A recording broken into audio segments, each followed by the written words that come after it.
Hello friends, welcome to laddu சமையல். இன்றைக்கி நம்ம லட்டு சமையலில் ஒரு பச்சை பயிறு சாதம் எப்படி செய்யுதுன்னு பார்க்கலாம்.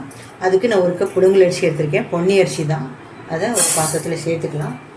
ஒரு கப் அரிசிக்கு ஒரு அரை கப் அளவுக்கு பாசிப்பயிறு சேர்த்துக்கலாம். முழு பாசிப்பயிறு, பச்சை பயிறுன்னு சொல்லுவாங்க. இதை ரெண்டையும் சேர்த்து அரை மணி நேரம் ஊற வச்சிடலாம். கழுவிட்டு நல்லா ஊற வச்சாச்சு. ஊறட்டும். அப்புறமா எப்படி தாளிக்கிறதுன்னு சொல்கிறேன். இப்போ நம்ம தாளிச்சிக்கலாம்.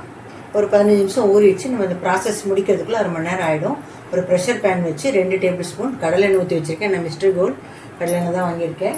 அதை ஊற்றி வச்சுருக்கேன். சூடாகட்டும். எண்ணெய் சூடானது அதில் ஒரு டீஸ்பூன் கடுகு போட்டுக்கலாம். வெறும் கடுகு. இதோட ஒரு டீஸ்பூன் ஜீரகம் போட்டுக்கலாம். இதோட 2 துண்டு பட்டை போட்டுக்கலாம். பொரியட்டும். பொரிஞ்சது ஒரு 10 பல் பூண்டு இடித்து வச்சுருக்கேன். கொஞ்சமாக கருவேப்பிலை. இது அதோட 2 பெரிய வெங்காயம் ஸ்லைட்டாக கட் பண்ணி வச்சுருக்கேன். அதையும் சேர்த்துக்கலாம். சேர்த்துட்டு நல்லா வெங்காயம் வதங்குறதுக்கு வெங்காயம் சீக்கிரம் வதங்குறதுக்கு கொஞ்சம் உப்பு போட்டுக்கலாம். இந்த வெங்காயம் சீக்கிரம் வதங்கும். அதோட பயிர் ஐட்டங்கிறதுனால கொஞ்சமாக பெருங்காயத்தூள் நம்ம ஆட் பண்ணிக்கலாம். போட்டுட்டு நல்லா வதக்கிக்கலாம். காரத்துக்காக ஒரு 4 காஞ்ச மிளகா கிள்ளி போட்டிருக்கேன். சேர்த்துக்கலாம்.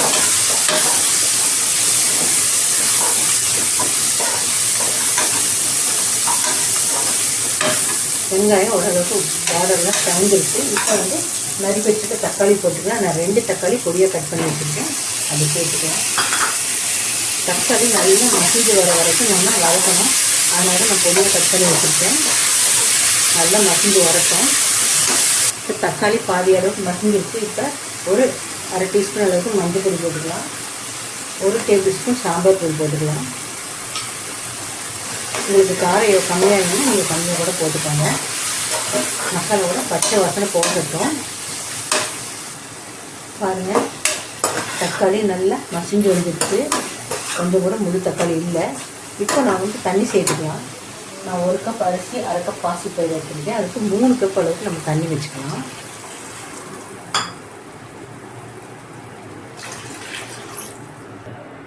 மூணு கப் ஊற்றிட்டோம். உப்பு போட்டுக்கலாம். வெங்காயத்துக்கு உப்பு போட்டுக்கோம். பார்த்து போட்டுக்கோங்க. நல்லா கலந்து விட்டுட்டு கொதிக்கட்டும். இந்த ஸ்டேஜில் உப்பு செக் பண்ணிக்கோங்க. நீங்கள் தண்ணி கொதி வர ஆரம்பிச்சிருச்சு. இப்போ நம்ம வடித்து வச்சுருக்க அரிசியை சேர்த்துக்கலாம். அரிசியும் பருப்பையும்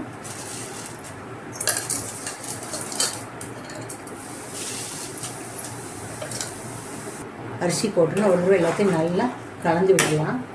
கலந்து விட்டுட்டு குக்கரை மூடி மீடியம் ஃப்ளேமில் ஒரு 3 விசில் விட்டு எடுத்துக்கு. உங்கள் அரிசிக்கு தகுந்த மாதிரி. எங்களுக்கு நல்லா பழைய அரிசி தான். 4 விசில் விட்டால் கூட ஒன்றும் பிரச்சனை இல்லை.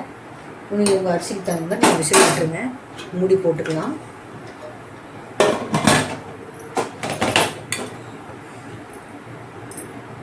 விசில் போட்டாச்சு. மீடியம் ஃப்ளேமில் ஒரு 3 விசில் வரட்டும்.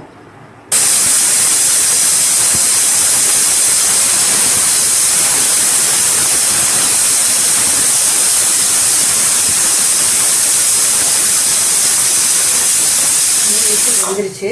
அடுப்பு ஆஃப் பண்ணிக்கலாம். ஸ்டீம் அடங்கணும்னு பார்க்கலாம் எப்படி வந்திருக்குன்னு. ஸ்டீம் அடங்கிடுச்சு. திறந்து பார்க்கலாம். வாவ், பச்சை பயிறு வாசனை அப்படி கமகமன்னு வருது. இப்போ லாஸ்ட்டாக இதில் ஃபைனலாக பொடியான இருக்குன்னா கொத்தமல்லி தழை தாராளமாக போட்டுக்கோங்க. ஃப்ரெஷ்ஷாக போடும்போது நல்லா ஃப்ளேவர் நல்லாயிருக்கும். இன்னும் அதோட ஒரு டேபிள் ஸ்பூன் அளவுக்கு நம்ம நெய் சேர்த்திக்கலாம். இந்த முறை கூட சேர்த்துக்கோங்க. சேர்த்துட்டு நல்லா எல்லாத்தையும் ஒரு தடவை கலந்து விட்டுக்கலாம். நல்லா கலந்துட்டோம். பாருங்கள், நல்லா உதிரி உதிரியாக வந்திருக்குது. கொலையில் அரிசி ஒன்றோட ஒட்டாமல் சூப்பராக வந்திருக்கு. வெறும் அப்பளமும் இல்லைன்னா உருளைக்கிழங்கு உறவுல வச்சு சாப்பிட்டா காம்பினேஷன் சூப்பராக இருக்கும். நீங்களே இதே மாதிரி ட்ரை பண்ணி பாருங்கள். பிடிச்சிருந்தால் லைக் பண்ணுங்கள், ஷேர் பண்ணுங்கள், கமெண்ட் பண்ணுங்கள். என்னோடய சேனலை சப்ஸ்கிரைப் பண்ணுங்கள். மறக்காமல் பெல் ஐக்கானை கிளிக் பண்ணுங்கள். தேங்க்ஸ் ஃபார் வாட்சிங்.